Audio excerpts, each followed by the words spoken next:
How's it going? How are you all? We're following what's happening in Samara. According to reports, this explosion is part of the conflict between Russia and Ukraine.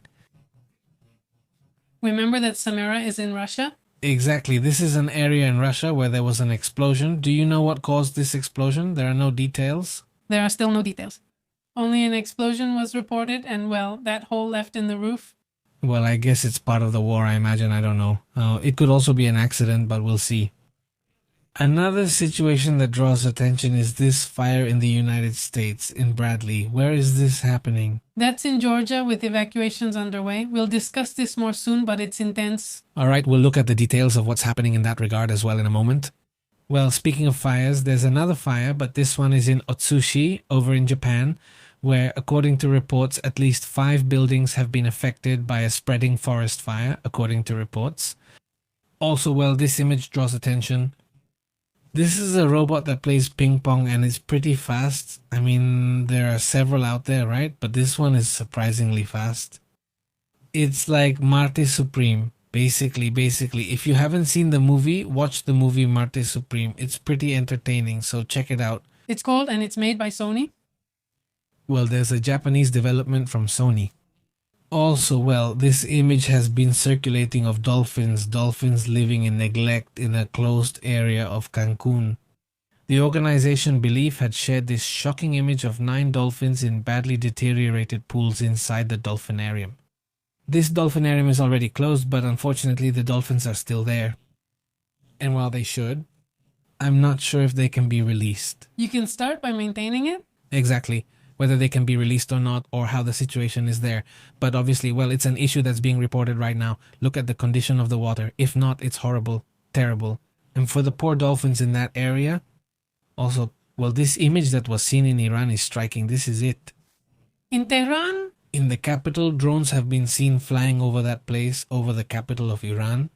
We will be watching to see what happens. In fact, there were reports of explosions and attacks inside Iran, but it has been confirmed that this is not the case. No, that's not the case. According to people in Tehran, these are training exercises they are doing right now. They are preparing in case it happens, since the war could resume in an active way. So, well, these explosions are happening, but it's mostly the same military or the same soldiers preparing. Well, that's also part of the report. It's also interesting. It draws attention. This is the face of the former secretary. No, it already is. He's the secretary. We'll discuss that with you too. The former secretary of the Navy who has resigned. This is also an interesting topic, what we're going to talk about today. Also, well, this image of a Christ, a crucified Jesus, really draws attention. Yes, do you remember that Christ that, well, Israeli soldiers had allegedly struck? Well, it was Italian soldiers, and they have put up a new one in the village in southern Lebanon. Well, this is in Lebanon. They have already, well, put it up. Obviously, there was a lot of outrage about this situation. Here is the moment when the Italian UN peacekeepers from UNIFIL are carrying that Christ. It's part of the UN. And well, they are now returning this Christ whose head the Israeli soldiers had removed, and they have already been reprimanded. In fact, they are detained. Apparently, they are now in custody, at least for a month because of this situation. Well, it's also quite a serious issue. Now, this cross has been placed there in that location, which is sacred for Catholics over there in Lebanon, right? This image shows what's happening there. Well, here we are. This is an image shared by the Iranian Revolutionary Guard, where they are boarding an oil tanker today in the Strait of Hormuz, which they have seized. And well, it's an issue that's still pending. I think it's the one with the Panamanian flag. Not sure, but it's one they shared today. The Revolutionary Guard is also sharing it near the ladder. How will they get up? Don't open the door for him. Well, yes. With that ladder, they start climbing up with the Revolutionary Guard masks on, entering this huge ship. It's obviously not a huge issue either. And meanwhile, well, this image is shown, which is also good in this context. Exactly. These are the intense hailstorms happening now, along with the rain. And hail, right? Hail, and people are obviously running. That's how we were a few days ago here in Monterey too, with pretty intense hail and, well, you know. Lately, a lot of hail. A lot of hail everywhere. In the world, yes. That topic catches my attention too. And well, another thing is this image we're seeing there. Here we're seeing a Ukrainian drone attack on Feodosia, an area with a refinery or where Russia has oil in the Crimea region. Well, it looks impressive, in the background, let's say these explosions of yellow and red. Well, it's also tremendous. Let's move on to the news, what's happening in the world, and some other very important issues as well. What caught my attention is that the number of buildings affected or even destroyed in Lebanon in the last 45 days has been published. They estimate 50,000 homes. This is due to Israel's attacks on Lebanon, trying to target Hezbollah, but even if civilians are evacuated and all that, the economic impact for those who lose their houses or apartments, etc., is obviously very harsh. And this, well, in 45 days, 50,000 homes either destroyed or damaged. Honestly, that's also an astonishing number. Alright, so let's get to what's happening. In the world, there's a shocking case of another scientist who is also seen as connected because they start looking back and say, hey, there are some pretty strange cases and we're going to investigate. The strange thing is that they're all connected, almost all of them to very specific topics. Exactly. I mean, very specific topics. And today we saw an image shared by Fox News showing this map where you can see more or less in which areas these cases have been happening. We're going to discuss a new case under investigation since looking back it's clear. There are some very curious things in other cases that haven't been mentioned, and for me they add up to this problem they're having over there in the United States. Well, let's start with what Iran claims. By the way, according to the Iranians, it's impossible for the Strait of Hormuz to be reopened under the current conditions of what's happening right now. They insist that it's simply not possible to open the strait, just from their point of view. All the agreements for a truce, for a ceasefire, have been broken. Iran claims that it's impossible to reopen the strait in the face of what they call blatant violations of the ceasefire. That's why the Iranian forces seized 2 ships and attacked 3 ships that day. Well, they've been making moves in response. It's tremendous, isn't it? Very strong. By the way, one of these was from Panama today. Panama said that it's unfair for them to have one of their ships held, since they have nothing to do with this matter to begin with. Well, and today, as Pepe said, the Iranian forces took control of these 2 ships. The conflict around the strait has become very aggressive. We'll also talk later about what the Pentagon says regarding the Strait of Hormuz and the mines.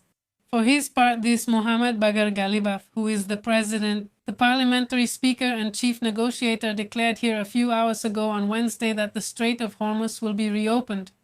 Basically, it's impossible as long as the United States and Israel continue with Israel's attacks on Lebanon and the United States is blocking Iran's ports. It's an issue that, well, the Revolutionary Guard has made very clear that until Iran's ports are freed, this won't stop, right?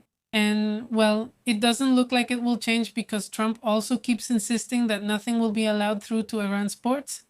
Exactly. Well, let's move on to several major issues happening in the world. Aside from Iran, we'll come back to that in a moment, but there are updates on the Nancy Guthrie case. Let's go to that.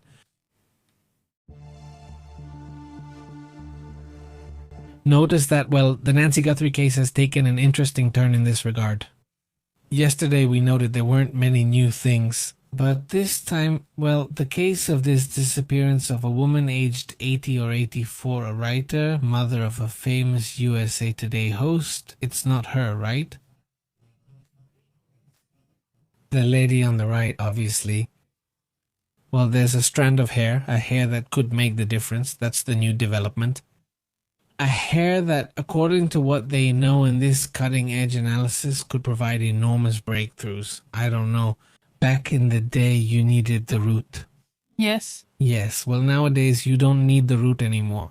Just a hair is enough to get information. So remember that he was wearing gloves, everything covered, but even so, a hair slipped out. They think the hair is his, right? They aren't sure about this person yet, but the investigation is progressing. They say that this hair could be the connection between this individual. The disappearance of Nancy Guthrie has entered a phase that authorities say is critical. Guthrie was last seen on January 31st. Although the evidence suggests that it was in the early morning of February 1st when she was abducted from her home, without there being, as they say, any forced entry or anything, but simply as if it was normal. Did they bring a key or something like that? The investigators discovered that there were signs there like there had been a struggle. Despite progress, authorities haven't identified suspects yet, not even with gloves or hairs found nearby as they didn't belong to the person. At the center of this whole situation is a hair recovered at the scene that doesn't belong to any family member or to Nancy Guthrie. It's a hair that belongs to someone else. Exactly. It could be from that person. Yes, and well, this sample was initially analyzed by DNA Labs International on behalf of the FBI, but now it's suggested or mentioned. It has been mentioned several times that it should be taken to Astrea Forensics, which is recognized for its work with unrecoverable cases when things become unsolvable. Rather, the laboratory plays a key role in the investigation of Rex Heuserman, where forensic specialists managed to recover DNA. What does Pepe mention that's useful for hair without roots?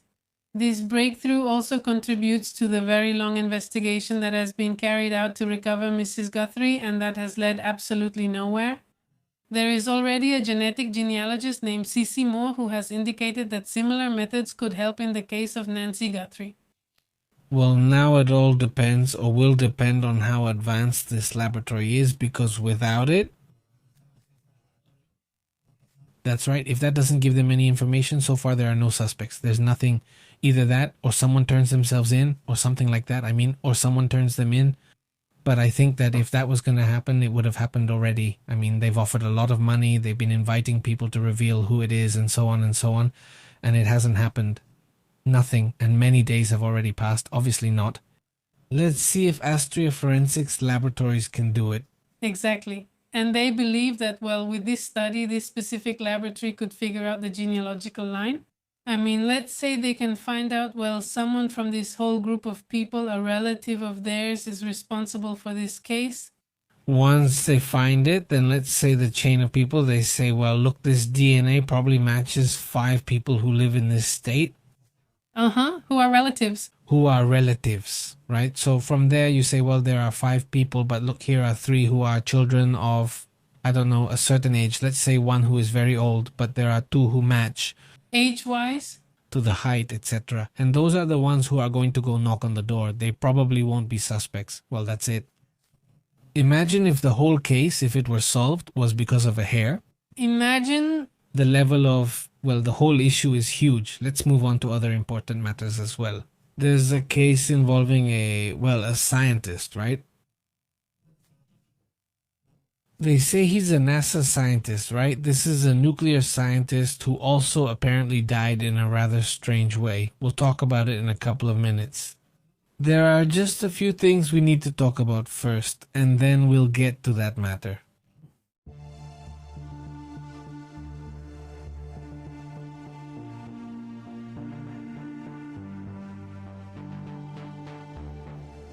The United States is currently issuing another advisory for Lebanon, and things are getting complicated. Citizens should leave Lebanon, says the United States. American citizens living in Lebanon should leave as soon as possible.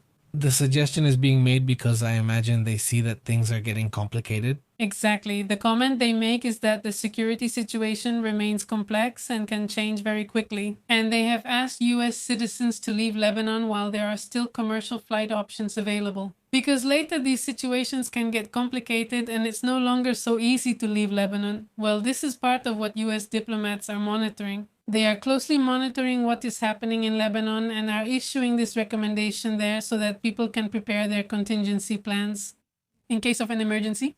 Well, that's the issue. That's the topic. I also find it very interesting. Let's just go over a couple of other things and then we'll get to this case.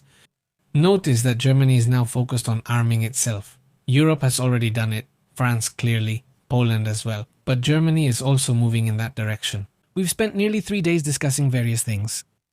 The partnership with Ukraine to make and produce weapons. But right now, there's also a new military strategy in the face of what they see as a potential threat from Russia. There's also the issue that they're now going to be doing military service, mandatory for young people. So there are several things, but this time the government is also significantly increasing the budget and strengthening it. They ensure cooperation, especially focused on technology and what they call organizational agility. We have to remember that in these years, it's like the possibility has been growing. With Russia, well, what they did as tests, they didn't actually do. Let's see how long it will take us to handle Venus. It's the map of Germany. From one side to the other, 15,000 German soldiers, they didn't say, but with everything. I mean, armored vehicles, planes, helicopters, tanks, everything, 15,000 soldiers.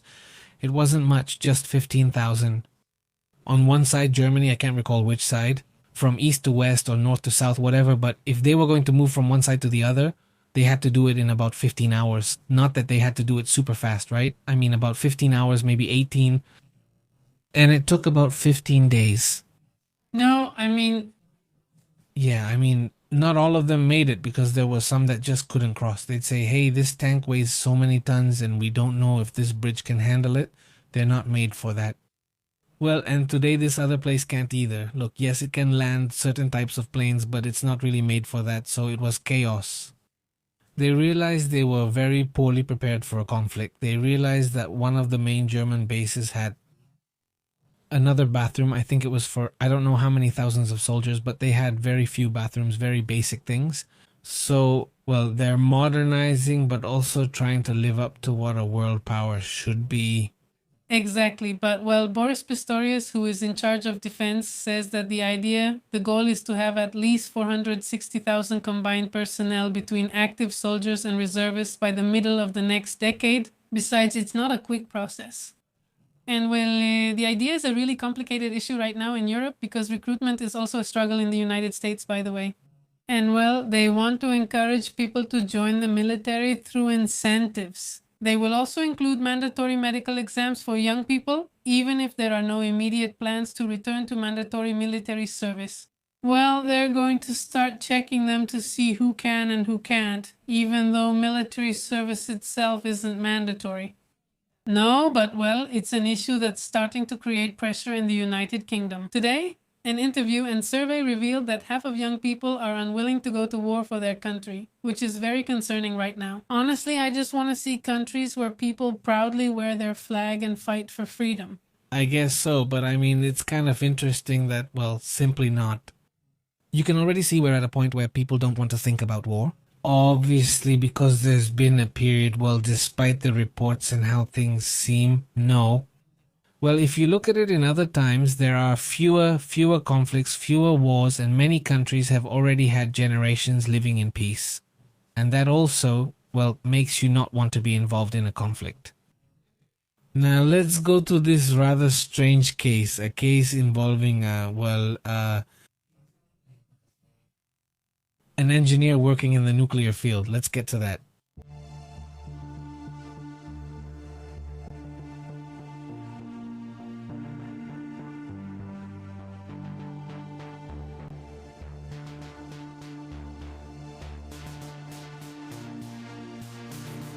Well, the engineer we're talking about is this person. Let's see if we can put him on the screen.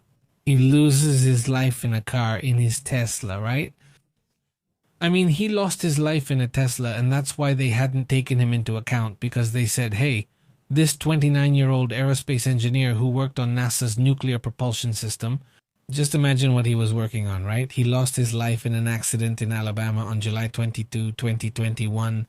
Yes, he was first reported missing by his family at 4:32 in the morning after not showing up to work. They say that behavior wasn't normal. He left behind his phone. He left behind his wallet. Which one? Just like the others? All the cases have the same characteristic. He went for a walk, leaving everything behind, something he had never done before. Hours later, his Tesla was found destroyed after crashing into a railing and several trees before catching fire. Look, just to give us an idea, the damage was so severe that his body couldn't even be identified at that moment. They had to go through an identification process to determine it was this person. There's another detail that complicates things further. And the thing is, the Tesla data shows that the vehicle had been parked at the Huntsville airport for about 4 hours earlier that day. And that's not, they don't know why it was there. There's no plan and there's no clear explanation for why it was there if it was recovered. So what happened during that time? Also, LeBlanc worked directly on the nuclear propulsion system, including NASA's Space Nuclear Propulsion Program and the Dragon project. which focuses on nuclear thermal engines for deep space missions and now joins this list of 11. Now we have to say 12 scientists either missing or who have lost their lives in a rather strange way. Super strange, super strange. Look, just to give you an idea, it took them 3 days to be able to identify him. I mean, that's what his prior behavior was like. That's what stands out.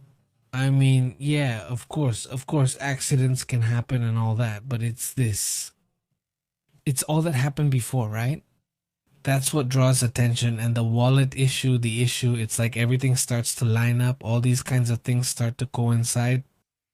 The fact that it's a project that's being sent into deep space, just imagine what we're talking about. I mean, it's not just the moon anymore. They're not even thinking about Mars. They're thinking about other things. And it turns out it's about the person, about this person. He had the accident, but we aren't sure if he was killed or something else.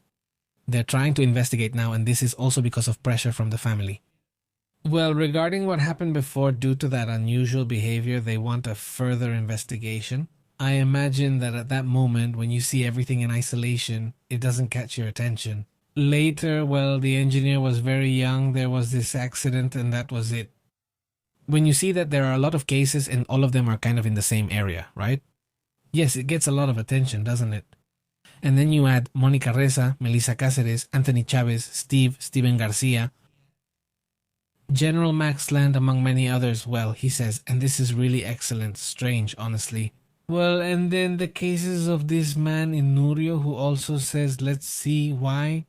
Because this individual, the one who takes his life, the one who shoots, who was also a genius, right? Suddenly it occurs to an older man, right? Or this one who already had his career, who had his life, who suddenly not only shoots him, assume they fought and he killed him, right? Let's suppose. But no, I mean, besides that, he opens fire at that university. I mean, what leads him to do something like that?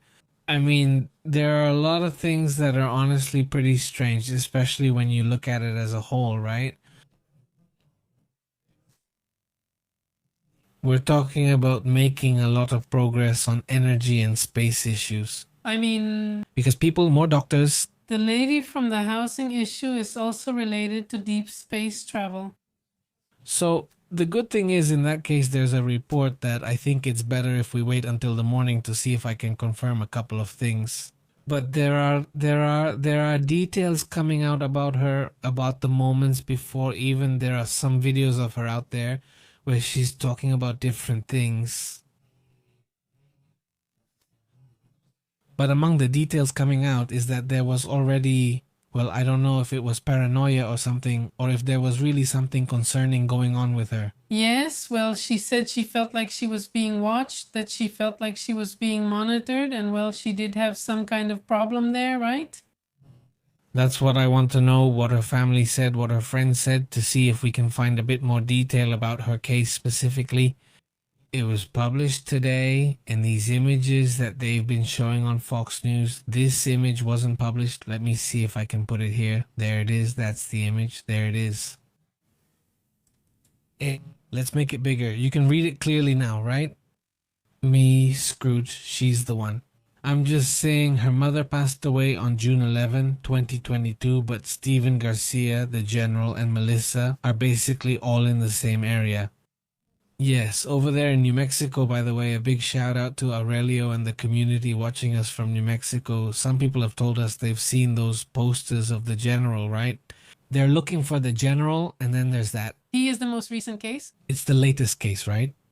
Not this one. All the others are already from 2025. Well, there's also the one from February, which I mean would also be one of the recent ones, February 16, a little before him, Carl Grimler, who was killed. Do you remember that they go to his house and supposedly rob him? It's not, I mean, we've seen so many movies that you say they're not fooling us. Where there's smoke, there's fire, and this time it's making a lot of noise. I mean, if it's true, it's really something, but oh well. Well, it's causality, guys. What do you think? Coincidence or causality? Definitely causality. Yes, it's too much. It's just too much. It's just too much. Incredible. Let's move on to other matters, other important topics as well. How have you been? Sending a big greeting to Gires. What's up, Gires? Have you been working hard there with the Congress broadcast? I waited a while before my turn to broadcast, then someone filled in for me. It's interesting, maybe we can discuss it later. Papa Nueva, how have you been? Greetings. Roblox, Francisco Arce, Ben, to everyone in the community who's joining, Fernando Yo-Yo, please leave your comment. Let's move on to other important matters.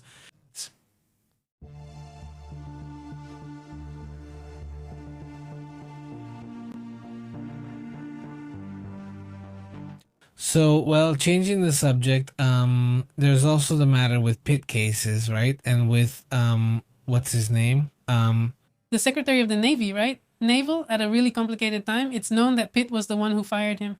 I mean, even though they say he resigned while he left or was let go. Today, the information on Action and in different media is that he was actually fired by Pitt cases. Also, at the time when naval matters are especially important in the Strait of Hormuz right now.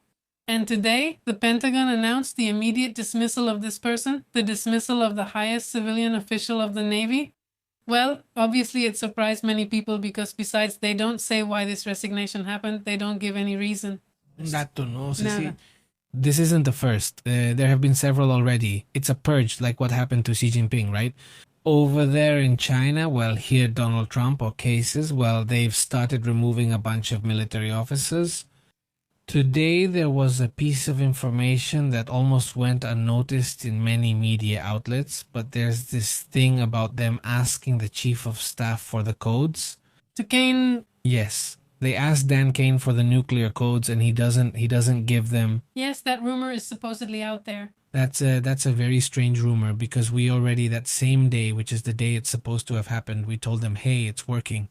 A very curious image of Dan Kane, this general, in the White House.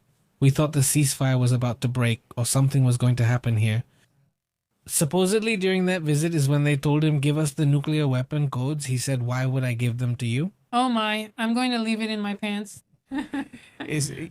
Why would I give them to you? And besides, they're really easy, right? 1, 2, 3, 4, 5, 6, like that. But anyway. My password. It's my password. Well, the point is that supposedly there have been some, well, if this is true as has been reported in some leaks to US media, then it would be very concerning what's going on. What's happening with reference to this person named John Fallon, according to people who are familiar with the matter, is that Fallon didn't understand Pete Hedges. I mean, he didn't understand. He says his job is to follow the orders he's given, not the ones he thinks he should give. So, let's say he didn't click with Pete Hedges, which is very understandable. Many of those who work at the Pentagon, in the military, etc., don't get along very well with Pete Hedges. They just don't get along. That's it. Well, that's the thing too. Well, they show this image, right?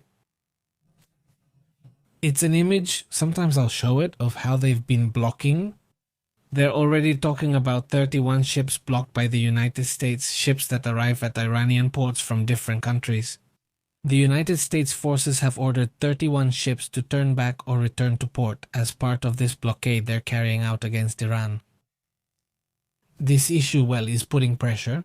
Pressure, obviously, on the Ayatollah regime, and at the same time, well, the other Gulf countries that are also desperate to sell their oil and whatever else, and well, they don't see an end in sight. Yes, no, they've already closed quite a few hotels right now in all the Gulf countries, in countries like the United Arab Emirates, Saudi Arabia, because people aren't going and keeping them open, paying for everything. Well, it's not worth it for them, and right now they have them on hold. On hold, of course.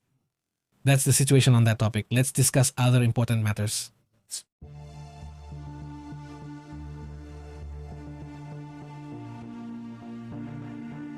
Well, according to a Pentagon report about how long it would take if, let's say, the Strait of Hormuz were to open tomorrow, how long would it take them to check? To be 100% sure that there are no mines that could affect any ship. Well, according to the Pentagon, it could take up to 6 months, and it's unlikely to even start until the war is obviously over. You can't go in to clear mines and then have them start fighting again, because then they'd have to clear the mines all over again.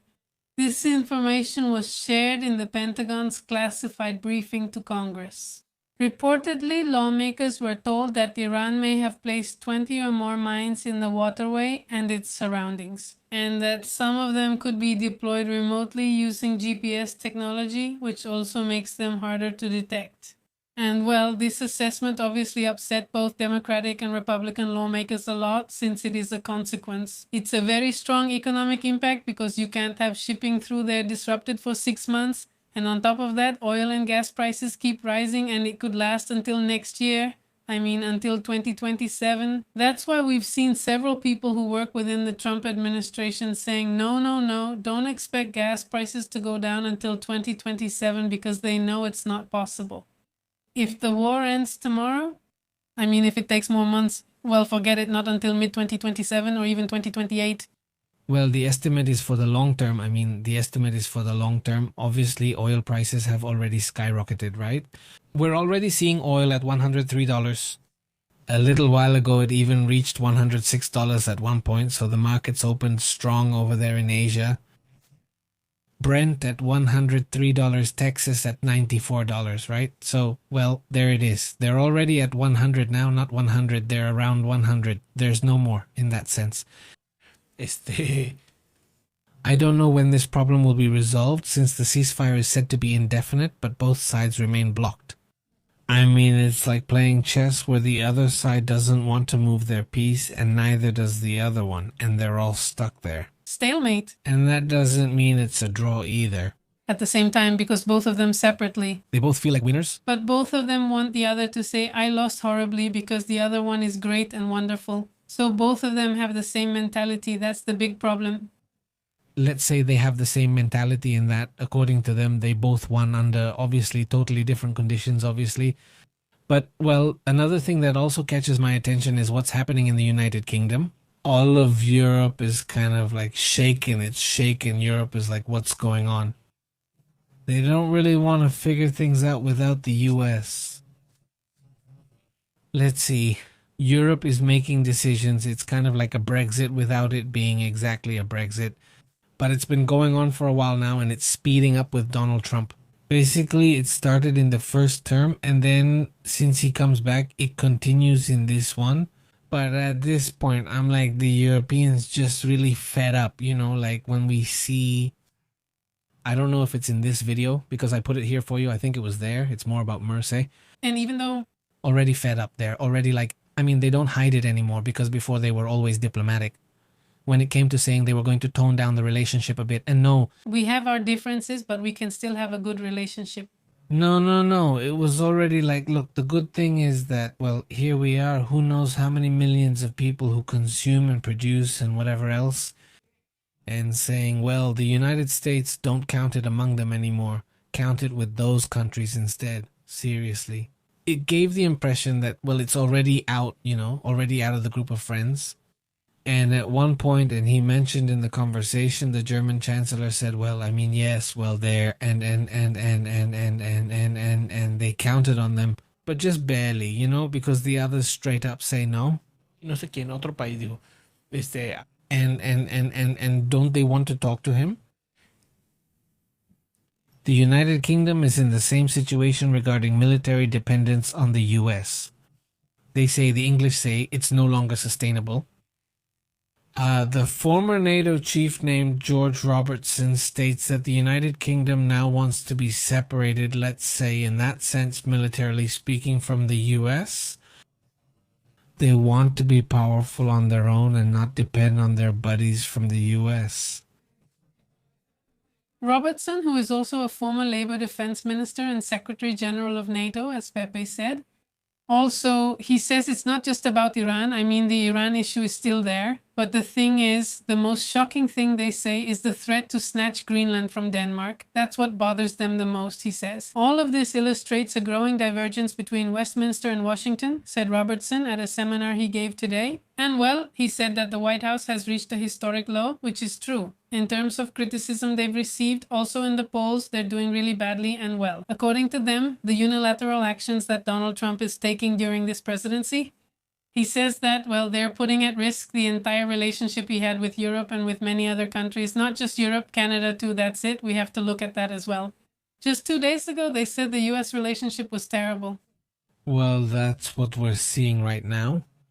And well, that's also partly what could be expected, especially considering that Donald Trump's statements before he was on the campaign trail were like that, right? He basically wanted isolation, basically, right? I mean, And besides, he has mocked people in a way that's maybe even a little ridiculous. It's not okay for a child or a teenager to make fun of others. You might accept it then, but for an adult to be mocking people, for example, about the United Kingdom's aircraft carriers or the military from some other country, you think, well, he even ridicules them. no. It's not necessary. Which is exactly unnecessary, and well, to your friends as well. I'm not saying that Trump's reality is suddenly very strange. Honestly, I mean, just to give an example, I mean, Donald Trump talking to you because they called you, it's the World Cup and all that stuff, and well, so, and in all of this, well, he's insisting a lot that the Iranians don't participate. I mean, he doesn't want the Iranians to participate because of all the conflict that's going on, right? And well, they question FIFA about it. I mean, he talks to Infantino, right? And he says to him, hey, why don't you just let it be? I mean, not let the Iranians go, ban the Iranians, and let the Italians go, because the Italians are Italy. Italy goes to the World Cup. That's great, right? Y Lo malo es que evidentemente, no juegan bien. no, he's on another level. But he doesn't make it. Yeah, they didn't make it because Europe, all of Europe is on a super high level. I mean, they have a much higher level than Iran and much higher than all those countries, but they still didn't make it, period. And then they asked the Italians, and you can see it on their faces. Obviously, we don't want to go through if we didn't earn it. We don't want to go through or have someone do us a little favor like, oh, yes, you go ahead, not you. Well, obviously, the Italians have dignity, right? And this one, and even if it doesn't seem like it being the one, but yes, this one, well, it is. Está curioso. Está curioso lo que dice. ¿En qué mundo vive? Sí, sí, no, rarísimo. Al final de cuentas, o sea, no. The truth is, there aren't even words to describe it. The thing is, what they're saying is that he doesn't want to. Yes, the guy wants to. I mean, Donald Trump wants to fix the situation with the prime minister, with this Georgia Maloney. Because of the criticism about her father, because that was something that really hit hard, it caused a lot of upset in Italy. And well, let's say he wants to solve that issue with something even worse, which is, I'll give you a chance because I have the power. I think so, right? Removing the ability to go isn't going to happen. Imagine how ridiculous it would be for a company to do that. If not, obviously, no, it's not going to happen. But still, I mean, do you realize? Like their way of thinking? Wherever the thought goes. Very lost. About Trump, not on those topics, but well, that's how things are. Let's move on to other important topics.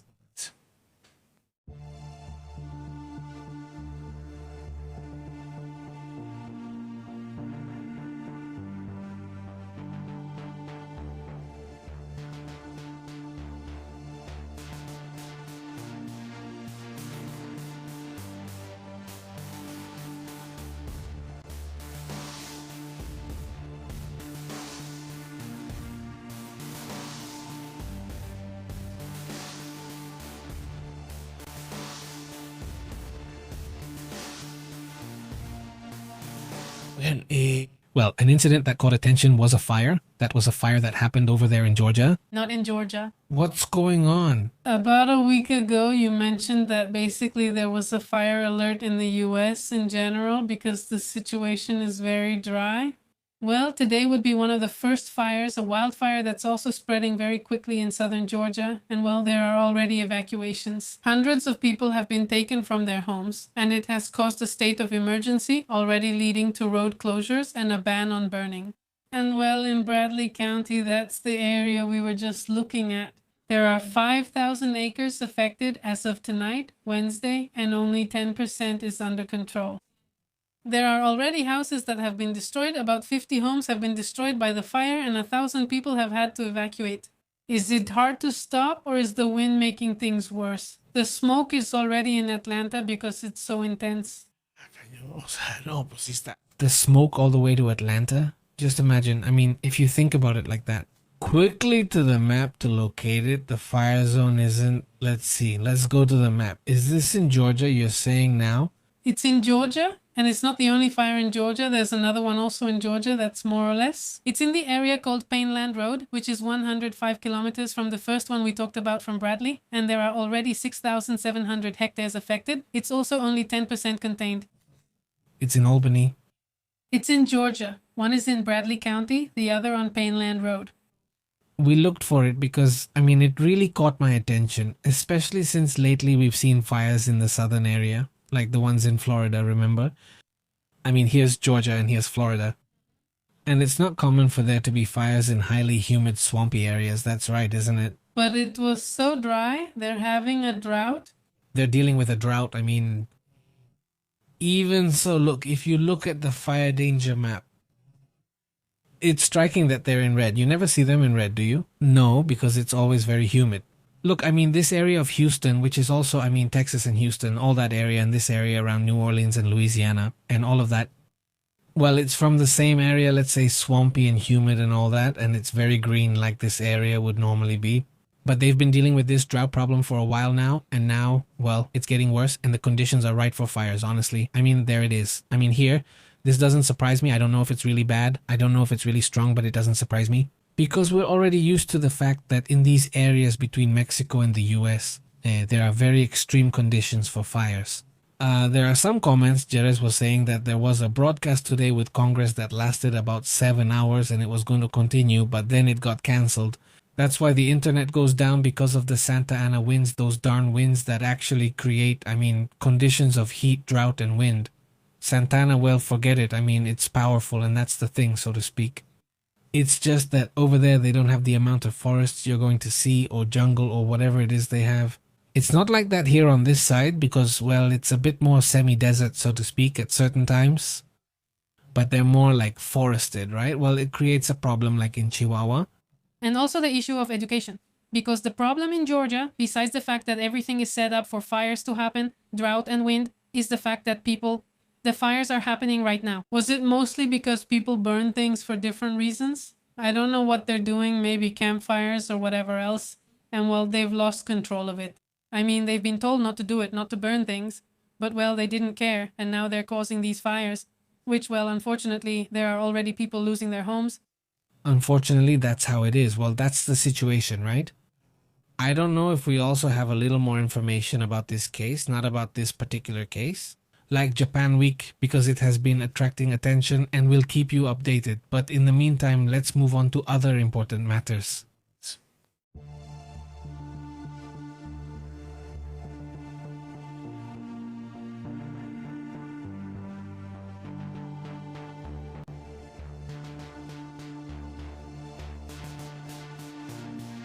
Attention, because Carmen Lewis, well, she sent a rather curious message to Mexico, specifically to the Mexican president,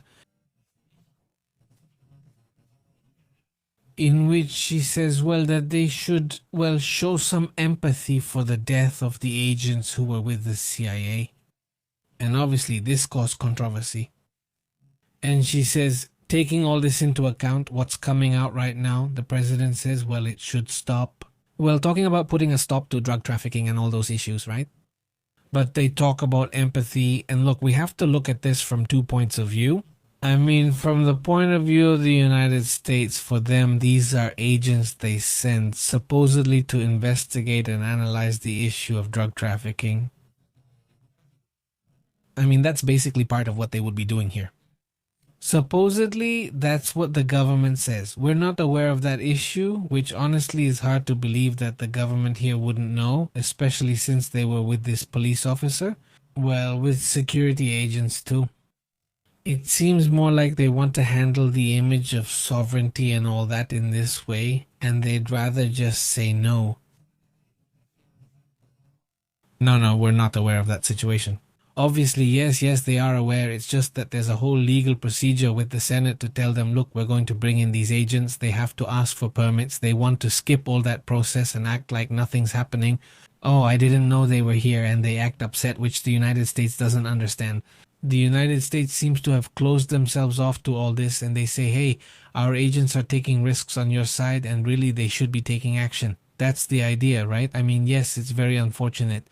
Just today, Trump appeared on Fox News and said that Mexico is lost and that the United States is Mexico's only hope to fix things because we're doing really badly. It's like the cherry on top, that part. Well, it's not that he's someone I'm looking for, but the thing is that people over there actually believe that kind of stuff. I mean, and what is true, of course, is an important topic, is that there is cooperation. I mean, that's very obvious. I mean, we have to remember that this isn't the only case. Or those soldiers who came here to Mexico the other day when a plane landed and it was a US military plane and all that stuff. Those things should require permits, even if they're just coming to give a course, which still needs permission, as I understand. But the point is that the government doesn't like to talk about them being here. They collaborate? They collaborate, right? When you say, hey, I think a lot of people would be. Well, I think people would applaud the fact that we can collaborate against a problem that affects all of us. I mean, that causes problems for all of Mexico, and not just with the United States, but with the whole world, with China and Russia and any country you can think of. But you have to collaborate because at the end of the day, these organizations, these mafias and all that, they're international and they buy weapons just the same in Germany. And they get precursors in China, right? I mean, all these kinds of things, they're basically international organizations that have to, well, they have to be investigated, right? And you can't not cooperate. Well, I think it's ridiculous the position Mexico puts itself in, wasting time there in Congress. And well, anyway, the whole debate that took place there was pretty juicy, but well, I don't know. I mean, obviously, Caroline Leavitt is going to bring the Trump narrative 100% because that's what she does. She's not just any spokesperson, she's the White House spokesperson. She'll likely just say that she should show more compassion and, well, asking not to offer condolences, at least, something like that. Well, it's a topic of debate, but I don't think the Mexican government is obviously going to offer condolences. I don't think the president will either, at least. But anyway, let's move on to other matters.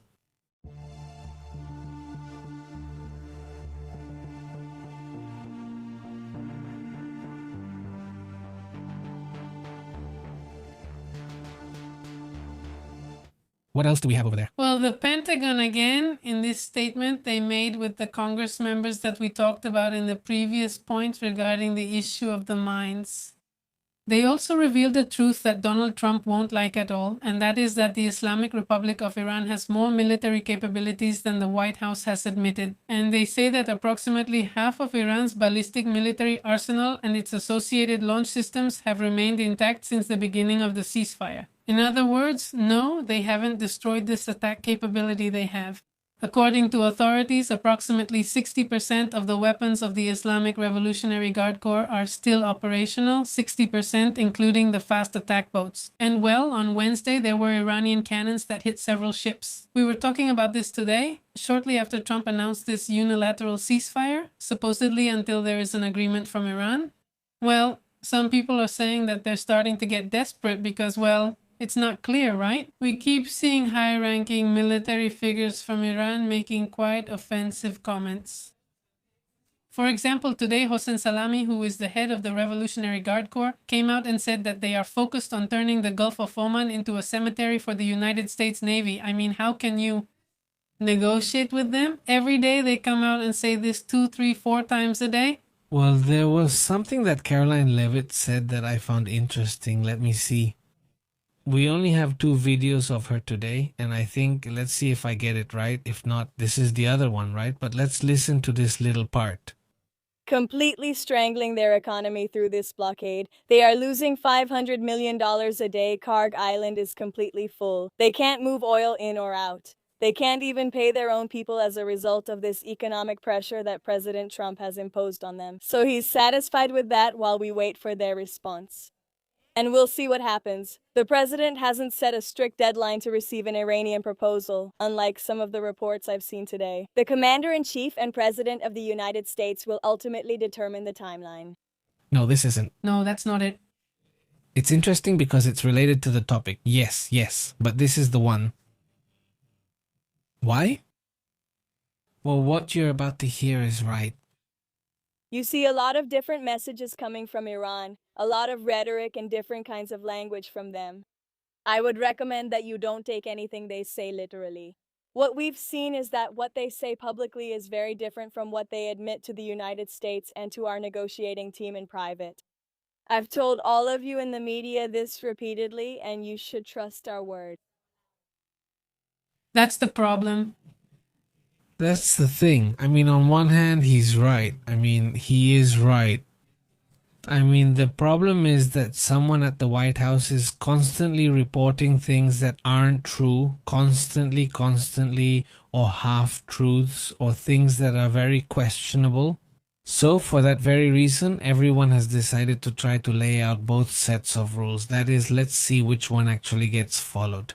This is what the United States and Iran say. We'll see what happens. No, because obviously, yes, I think all the media and a good portion of people understand that much of the information coming from the Iranians is false.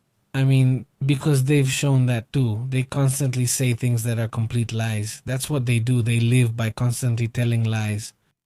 I mean, politicians who lie, right? How strange. But anyway, but also Trump. I mean, and that's a problem because an inference doesn't. Here we see reports and statements from many countries which are very precise. The United Kingdom is usually very precise. I mean, whether you like them or not. I mean, the English, well, they put what it is. The Israelis, hey, they lost one soldier, two, three, the soldiers, they report them. I mean, I don't doubt that they might hide things in the details, whatever you want, but they usually do. They give reports, and whether it's good or bad news for them, they usually share it. And that's how you start seeing why they do it. But you see it in the news, for example, and they say, no, well, we did, I don't know. I mean, they take a 9, which they clearly did, and they tell you, well, it was 10, right? And where did those 10 go? I mean, they constantly exaggerate, right? And Donald Trump has done that too. He exaggerates a lot. And he says things. Sometimes they're not true, or he just blurts them out, or comes up with them on the spot and presents them as facts. So that's why, what Lewis says is that the Iranians want to negotiate, but they say something else, right? That's not what I think. What I think is, in part, he's right about that, but they want to negotiate. It's the politicians, the political wing. I mean, Abbas Aragashi and all those people. They negotiate, but they don't have the power. And that's what she doesn't say. I mean, that's what she doesn't mention. I mean, the one who has the power. When she tells me no, well, yes, we're talking to this one. What's his name? The chess Bajido. Bajido and I didn't hear. Let's talk to Bajide. And we've already negotiated with him. So it was going to be believable when he came down, goes out and says publicly no. Well, we've already negotiated. Huh? Or that he might lose his life. Surely that's another thing that could happen. Although I also say he's been clever. If he's alive right now, that means that, well, se cuida bastante, ¿no? Porque he's a person who's been known for many years. He's, well, a leader. He's the one in charge there. So basically, he must take tremendous care of himself. But anyway, the thing is, it's not believable. Obviously, he wants to negotiate because Bahidi doesn't want to negotiate. He's said it over and over again and insists that he doesn't want to negotiate. So, well, that's probably how it is, right? He probably doesn't want to negotiate because besides they show it with their actions, constantly closing the strait. Well, they didn't even go to the meeting. She didn't go, not even once. The thing is, look, they say no, but it's not even that they're going to the meeting in Pakistan. I mean, up until now, they haven't done it. And the United States had no choice but to say, well, an indefinite ceasefire until they send us a proposal. Well, it's going to be hard for that to happen. At least for now, it doesn't look like it, right? What else do we have over there? Well, today we also have, well, on other topics, right? That Taiwan is signing, they're getting ready. Also because of the issue with China, which always makes us nervous. And they have signed 6 more arms purchase agreements with the United States, which would be $6.6 billion in weaponry. Let's see when they actually receive them, since several countries' deliveries are on hold. Because, well, the United States is having a problem right now in terms of capabilities with how much weaponry they've used. Today, Pepe showed you a very interesting video. The representative from California, his name is Ted, though I can't recall his last name, talking about how, well, they do have a problem with ammunition. Yes, it's Lou. Is this the one?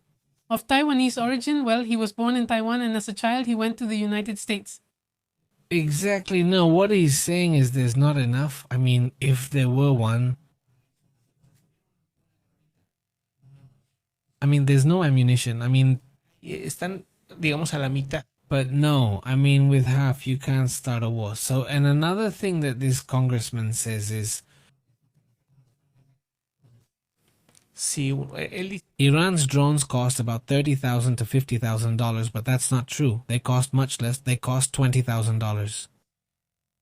And you say, if you have to destroy a $20,000 drone with 3 Patriots at $2 to $3 million each.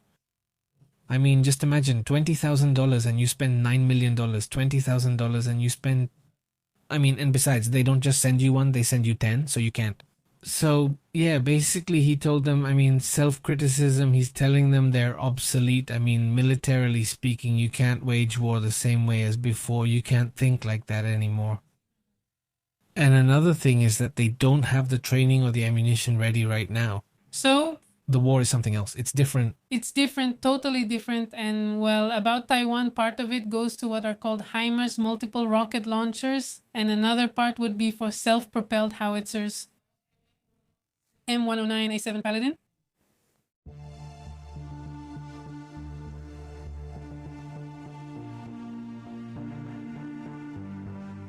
Great. So let's quickly go to the comments. How have you all been? Greetings, Roble. Very good over there. Look where there is, but really huge. Greetings to Mr. Draper. How have you been, sir? What's new? How have you been doing? Well, of course, also to Cuban Papi. Greetings. How have you been, Melissa? Greetings to you too. Federico Albertini. Greetings from Sicily. Italia. Greetings to Federico. Greetings, Federico. How have you been? Well, thank you very much, Federico. How is life treating you over there in Sicily? Very good. Greetings to Roble and also to Rublo Makes. How are you? What's up? Greetings. We also have Roble here. How are you? Roble, good to see you. Ben Ayoyo. How have you been? Greetings. Yes, why don't you talk a little about it? Yes, we've talked about that Cuban dad. Yes, we've talked, Daddy, sorry, about the topic of Mexico. Sorry, I had to say it right. The topic of drug trafficking. Yes, we mentioned it briefly since it's not our usual topic. This is an international topic, so we discuss it whenever an international issue arises in that area. Imagine then if I cover national news, I'll never finish. Greetings to Gasduro. This channel always has the best information with Pepe Yastro. Thank you very much. Thank you very much, Gasduro. A big greeting. Warm greetings to Nelly Salazar in Galveston. How are you? How are you, Nelly? Greetings. Marcella, greetings to you too. A big greeting to the whole community watching us on replay. Thank you so much for joining us for a little while. It says, greetings, Ben. How have you been? It says, talk about the Papa Canyon. Well, what is that? What is that, Ben? No, I mean, show some respect, please. I'm asking you, please. Let's start again. Greetings. Greetings to Martin Gutierrez, who says, greetings, Mr. Astor and Mr. Pepe, for another show together as a community. I think everything is getting more complicated economically, especially since airlines are raising their prices and so are the shipping companies. Also this issue because the price of gasoline affects everything, all shipments, everything. Just imagine all the food we bring from other parts of the world. The price, if it even arrives, is going to be quite high. Quite high, exactly. Greetings. Very good. Singapore. Singapore? Imagine Singapore. Greetings, he says. Baba Novak, he says, today is International Mother Earth Day. Look at that. Greetings, Baba Novak. Well, we definitely have to take care of her. Greetings. Suddenly, these celebrations or these reminders of the first one go unnoticed. So many things have been happening, Eric Marino says here, when he arrived on Mars with Fort Altman. Really good. A very good series. Buenísimo. Sí. Greetings to Raul Sachs and also to Tapatia. Hello there. To Ofe Mendez, how are you? To Manuel Munoz, how are you, Manuel? Greetings, and also greetings to Damasico Luna, who says hello, who was here. Tapatia, it's been a while. Greetings, Tapatia. Greetings, how are you, Tapatia? Hope you're doing well, hope you feel better, says Gisela. Greetings, Pepe, Astrid, and the whole community from Panama. How have you been? Greetings to Panama, that's great. Greetings to Gelacio Guadarrama, how are you? He says, good evening, greetings to everyone. Greetings to Lidlin, who says, a lady that old lived alone. What happens is that in the United States, it's very common for elderly people to either live alone or live in a retirement home, a nursing home, as some people call it. But I think you can live alone when you're older. I mean, as long as you can move around, right? It's not going to be a problem for you. Greetings. And they have their networks of friends and all that, so it's like they're not really alone. I mean, but yeah, well. And if the kidnapper is bald, it's not his hair, right? Well, you know, because since he's wearing a mask, you don't know if he's bald or not. Besides, it could be hair from another part of the body, right? Also, I mean, not necessarily from the scalp. A little hair from I don't know. I mean, even if they're bald, they still have some hair on the sides. I mean, really, who knows? Let's see what happens with that. Regards. Regards to Antonio Vasquez, who is watching us from Guadalajara, Jalisco. Very good. Greetings. How are you, Antonio? Me? Very good. Yes, it's a very well-known topic, you see? But that's not the topic right now. I mean, what does that have to do with this right now? I mean, no, that's not the topic. If it were the topic, I'd be happy to talk about it, but it's not the topic, and this isn't a history channel, so no, it's got nothing to do with it. Imagine if I could discuss everything they've done throughout history. Religious leaders, well, we'd never finish, we'd never get through all of them, right? I mean, there are a lot of religious leaders from all religions, by the way, from Judaism, from Buddhism, and so on, who are, well, real pieces of work, right? Well, there are good and bad people, just like in every field. Cheers, Beto. How have you been? Hello, OFE Mario Leon. How have you been? Greetings to Novak's dad. How are you, Novak's dad? A little joke over there. A phrase, please. Greetings to Karim. How are you, Karim? How have you been? Greetings. What's up? What's new? Who else is there? Maria de Leon. How have you been? Hello. Here's the phrase for the story. It says, the good thing about time is that it either answers your questions or makes you stop caring about the answers. Yes, that's good. Thank you. Exactly. That's how it is. There's a lot of double standards now. Tienes toda la razón. I mean, in many religions, but that doesn't mean they're bad. Double standards are everywhere, right? I mean, in any area you look, there will be double standards. It's part of being human. Unfortunately, that's how it is.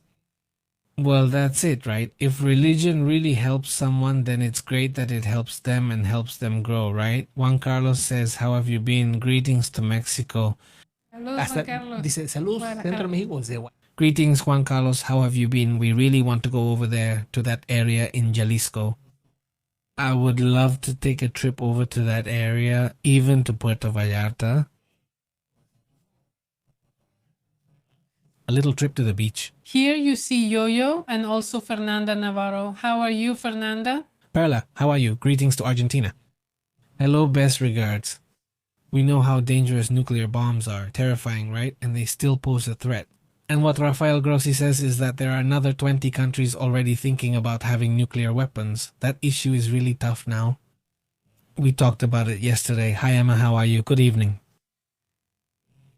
Greetings also to, it says today is Jack Nicholson's birthday, 89 years old. Already retired? Which movies have you seen with this actor? Quite a few. He's retired. They say he's been sick for a while. That's why he doesn't go to the Oscars. Yeah, supposedly. Yeah, that's why. I've seen him at basketball games. Yeah, I've seen him at basketball games. He used to go to the Oscars. Well, I don't know if I've seen all of them or not, but, well, Chinatown, actually, I had the DVD, and then there was the other one, well, something like that. Kuznets? Kuznets, obviously. To Phil Goodman. Yes. Of course, it's great. Obviously, the one by Stanley Kubrick, The Shining. The Shining, no. Also really great. There's also a comedy starring Adam Sandler. Also, it's anal. Very good, that's the one. Oh, the one from the list? The only time I've seen in the theater, that practically the whole movie everyone was laughing. The whole theater was laughing. I started to think it was too good. Well, yes, it's good, but it's a normal good movie, not extraordinary like I thought. I saw it at the perfect time with the ideal audience. The theater was packed and there was a man with a hilarious laugh, one of those guys. Because the whole theater would laugh at one point. And that man kept laughing by himself with a funny laugh. So people kept laughing even more because of the man. The laugh, of course. And then it created a kind of strange effect where basically, really, throughout the whole movie, you would leave with pain from all the laughing. And so I started recommending the movie like crazy. No, it's really good. And people would say, well, it's good, but it's not that good. I mean, it's good, just normal, right? I mean, it's just a comedy, that's it. Later, I watched it again and I said, oh yeah, that's right. It's just okay, normal, right? But look at the effect of the theater, right? I mean, it's really cool. It was called Anger Management. That's what they called it, right? That's the one. The same one as far as I know. Let me see what it's called. Yeah, because he had anger issues. That's why it's called that. Yeah, anger, because it was really bottled up anger. But the airplane scene is so good. Do you remember? Yeah, when they tell him, calm down, Adam Sandler.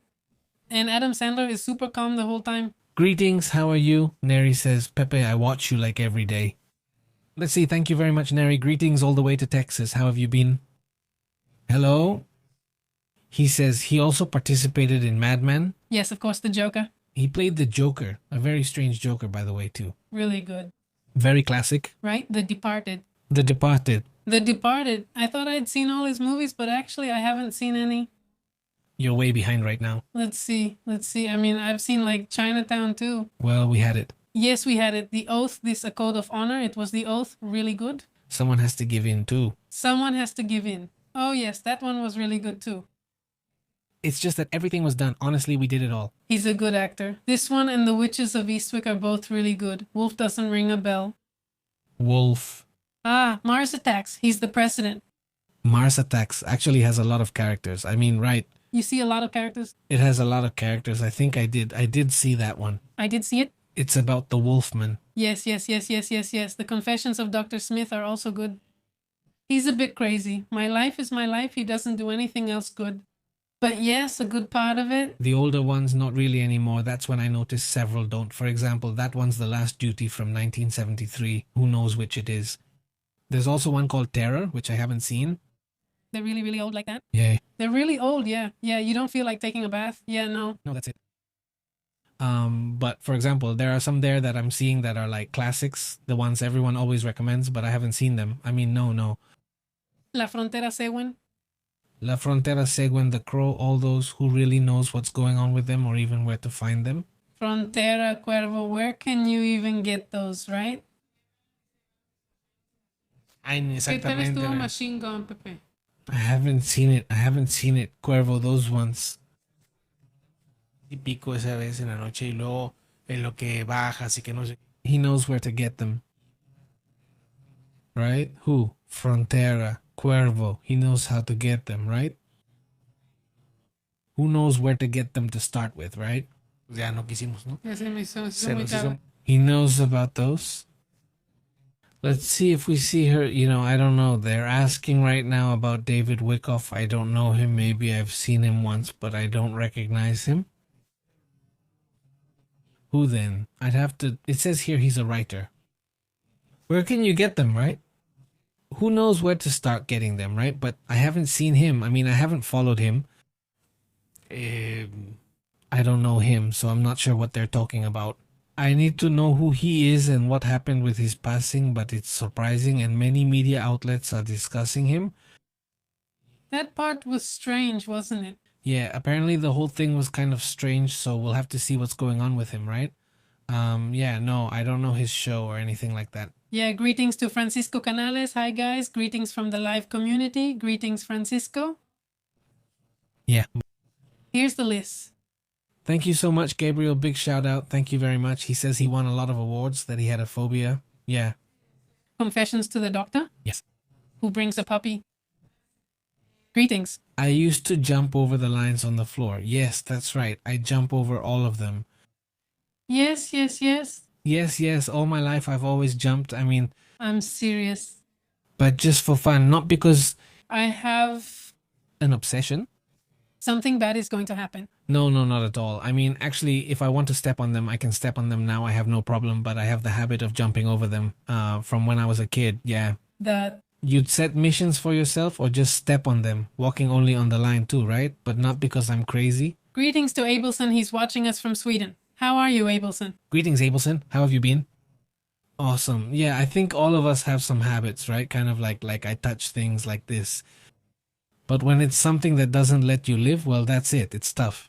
David Wyckoff, a prominent researcher on the subject, Omni says, it's tough. He says he was Ana Paulina Luna's friend. I'll check it out. I'll double check. Did the fire get too close? It doesn't sound like him to me, and I really follow all those topics, but no, I don't remember. Maybe if I go further back. When he was young, this face does look familiar to me, but this one doesn't. I mean, no, I don't remember him, I don't remember this one. But anyway, I'll check it out. I'll check it out to see what happened to him. It's really strange. It's really strange that, I mean, from what I'm seeing here and how he died, it's curious, right? But let's look into it later. Tomorrow, I'll report on the topic and find information, at least a timeline of how it happened. And then we'll see the opinions of the community here. He was also young, 53 years old, I think. 50 is what it says here. I'm not sure if that's correct, but yeah, 53 years old it says here, so, from the United States, from Colorado originally. Okay, we'll check it properly later, right? Greetings to Emma Andrade, Ricardo Sandoval, and Baby Boy. Emma, how are you? If I'm late, I'll catch the replay to learn about the scientists since there seem to be several, which is odd. Pepe, greetings. Strange? Really strange. Greetings.